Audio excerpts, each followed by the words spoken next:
I still remember the day I saw those three boys shivering under a tiny piece of cloth as the sun set. They looked so small and frail, huddled together in the dirt. It was hard to believe that they lived in such poverty. These three boys were from a small village in Africa. Their names were Kofi, Kwame, and Kwaku. They lived in a tiny hut with a thatched roof that barely kept out the rain. Their parents had died when they were very young, and they were left to fend for themselves. One day, as the village was going through a severe drought, food became scarce.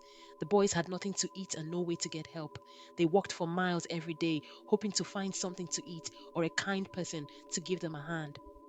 One evening, the village elders decided to give out what little food they had left. The boys were at the end of the line, their stomachs growling in hunger. When it was finally their turn, the elder in charge handed them a small sack of rice and a few pieces of fruit.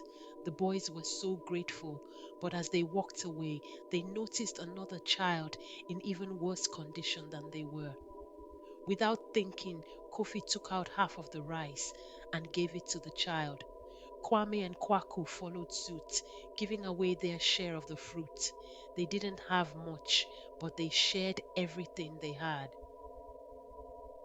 That night, the villagers noticed that the boys were smiling, even though they had so little. The elders were deeply moved by their selflessness.